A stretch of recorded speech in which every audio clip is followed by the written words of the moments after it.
વિદ્યાર્થી મિત્રો, માધવ વિદ્યા સંકુલ ઓનલાઈન ટીચિંગમાં આપનું સ્વાગત છે। આજે આપણે ધોરણ 1 અંગ્રેજી વિષયમાં અભ્યાસ કરીશું, જેમાં આપણે ચેપ્ટર 4 ફોન ટાઇમ્સ વિશે અભ્યાસ કર્યો હતો, જેમાં ઉચ્ચાર સામે એટલે કે મૂળાક્ષરો અને મૂળાક્ષરની સામે ઉચ્ચાર એમ પણ મેં લખાયા હતા નોટબુકમાં। હું તમને એક વખત બતાવી દઉં છું, જુઓ। આ રીતે મેં તમને નોટબુકમાં પણ લખાયા હતા, બરાબર? એ તમે તમારી નોટબુકમાં લખ્યા પણ હશે અને તૈયાર પણ કર્યા હશે એવી આશા રાખું છું, બરાબર?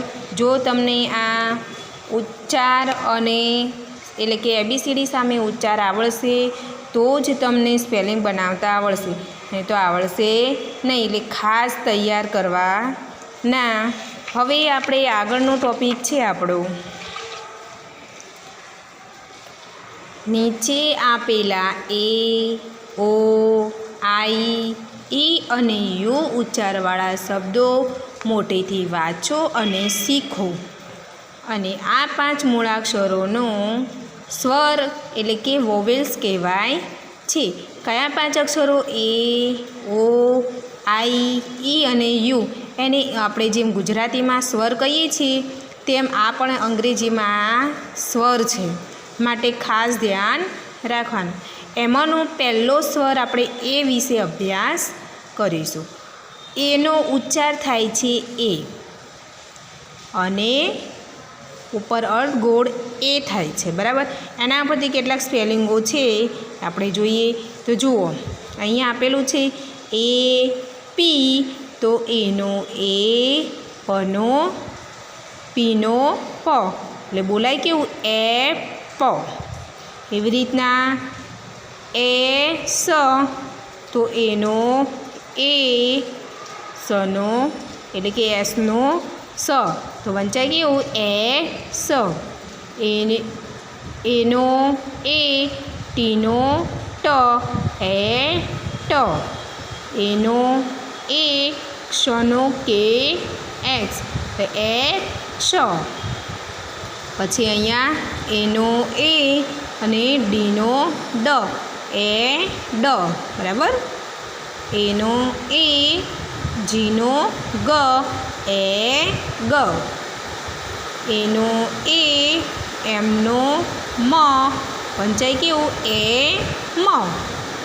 એ રીતે અહીંયા એનો એ અને નનો એન વંચાય એ ન।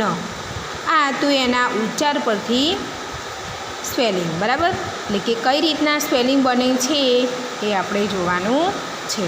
હવે જો આપણને ચિત્રો આપેલા છે ને ચિત્રો પરથી નીચે આપણે કેટલાક સ્પેલિંગો આપેલા છે, તો જુઓ, અહીંયા આપણને છોકરાનું ચિત્ર આપેલું છે, તો છોકરાને ઇંગ્લિશમાં લેડ બોલાય છે, તો આ LAD છે એને આપણે સ્પેલિંગ કહેવાય। કૌંસમાં જે લખેલું છે લેડ, એને ઉચ્ચાર કહેવાય। અને જે છોકરો છે એને ગુજરાતી અર્થ કહેવાય, જે આપણે ગુજરાતીમાં બોલીએ છીએ, બરાબર? તો પરીક્ષામાં પૂછાય કે ઉચ્ચાર સામે ગુજરાતી અર્થ લખો, તો તમારે લેડ આપ્યું હોય તો સામે છોકરો લખવાનો, અથવા છોકરો આપેલું હોય તો સામે એમ કે ગુજરાતી અર્થની સામે ઉચ્ચાર લખો, તો તમારે શું લખવાનું? જે આ કૌંસમાં છે તે લેડ લખવાનું, બરાબર? અથવા એમ પણ પૂછાય કે ઉચ્ચારની સામે સ્પેલિંગ લખો, તો સ્પેલિંગ બનાવવાનો થાય તો જુઓ, લનો એલ, હવે અહીંયા ઉપર અર્ધગોળ આપેલું છે તો એનો એ મૂકી દેવાનો, અને ડનો ડી, LAD, લેડ એટલે છોકરો। આ રીતે આપણે સ્પેલિંગ બનાવવાના, બરાબર? એ હું તમને પાછળ શીખીશ। અહીંયા આપણે સ્પેલિંગનું વાંચન કરીએ તો LAD, લેડ એટલે છોકરો। BAG, બેગ એટલે બેગ। TAG, ટેગ એટલે લેબલ। DAM, ડેમ એટલે બંધ। RAM, રેમ એટલે ગેટું। CAN, કેન એટલે કેન અથવા બરણી। FAN, ફેન એટલે પંખો। MAN મેન એટલે માણસ. PAN પેન એટલે કડાઈ. VAN વેન એટલે વેન. MAN મેપ એટલે નકશો. આ નકશો નહીં લખવાનો, બરાબર? આ નકશો આ પ્રમાણે નકશો લખવાનો. TAP ટેપ એટલે નળ. BAT બેટ એટલે બેટ. CAT કેટ એટલે બિલાડી. અને MAT મેટ એટલે ચટાઈ. બરાબર? આ રીતે તમારે સ્પેલિંગ હું તમને નોટબુકમાં બતાવું છું એ પ્રમાણે તમારે સ્પેલિંગ લખવાના છે. અને આ સ્પેલિંગો તમારે તૈયાર પણ કરવાના છે. બરાબર? હવે આપણે નોટબુકમાં જોઈશું. નોટબુકમાં આ રીતે તમારે લખવાનું. એ તો ઉપર હાંસિયામાં એ લખવાનું, એટલે કે એનો એ ઉચ્ચાર થાય છે. બરાબર? આપણે જો ભાગ પાડી દીધા, સ્પેલિંગ, ઉચ્ચાર અને અર્થ. મેં તમને બતાવ્યું કે ઇંગ્લિશ અક્ષરો એ મૂળાક્ષરો છે એને સ્પેલિંગ બોલાય, વચ્ચે જે કૌંસમાં હતું તેને ઉચ્ચાર કહેવાય, અને આને અર્થ કહેવાય, ગુજરાતી અર્થ આપણે જે બોલીએ છીએ તે. બરાબર? તો જુઓ, અહીંયા મેં તમને આપેલા છે તો હું તમને એક વખત ફરી બોલી જાઉં છું. LAD લેડ એટલે છોકરો. BAG બેગ એટલે બેગ. TAG ટેગ એટલે લેબલ. DAM ડેમ એટલે બંધ. RAM રેમ એટલે ગેટું. CAN કેન એટલે કેન અથવા બરણી. FAN ફેન એટલે પંખો. MAN મેન એટલે માણસ. PAN પેન એટલે કડાઈ. VAN વેન એટલે વેન. MAP મેપ એટલે નકશો. TAP ટેપ એટલે નળ.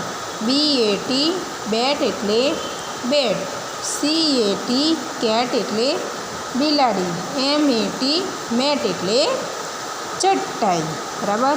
હવે આપણે આ જે આપણે લખ્યું છે તે સ્પેલિંગ, ઉચ્ચાર અને અર્થ ત્રણેય સાથે લખ્યા. બરાબર? એ પરીક્ષામાં આ રીતે બીજી રીતે પૂછાય. જો મેં તમને હમણાં કીધું કે ઉચ્ચાર સામે અર્થ પૂછાય તો કઈ રીતના લખવાનું. તો તમને ઉચ્ચાર આપેલો હોય, દાખલા તરીકે લેડ આપેલો છે તો અર્થ કીધો છે તો છોકરો લખવાનો. અને તમને અર્થ આપેલો હોય અને એવું કીધું કે ઉચ્ચાર લખો તો તમારે આ રીતે લખવાનું. છોકરો આપેલો તેની સામે લેડ લખવાનું. બેગ આપ્યું હોય તેની સામે બેગ લખવાનું. અહીંયા ઉચ્ચાર બેગ આપ્યું હોય તો સામે આડું અવડું પૂછાઈ પણ શકે. એટલે તમને ખબર પડવી જોઈએ કે ઉચ્ચાર કોને કહેવાય અને અર્થ કોને કહેવાય, તો તમને આવડી જશે. તો ચલો, લેડ એટલે છોકરો. બેગ એટલે બેગ. ટેગ એટલે લેબલ. ડેમ એટલે બંધ. રેમ એટલે ગેટું. કેન એટલે બરણી. ફેન એટલે પંખો. મેન એટલે માણસ.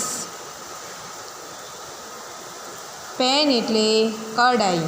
વેન એટલે વેન. મેપ એટલે નકશો. ટેપ એટલે નળ. બેટ એટલે બેટ. કેટ એટલે બિલાડી. અને મેપ એટલે ચટાઈ. બરાબર? આ થયો ઉચ્ચાર સામે અર્થ. એ પરીક્ષામાં બીજી રીતે પણ પૂછાઈ શકે. હવે આ અહીંયા સુધી તમારે અભ્યાસ કરવાનો છે.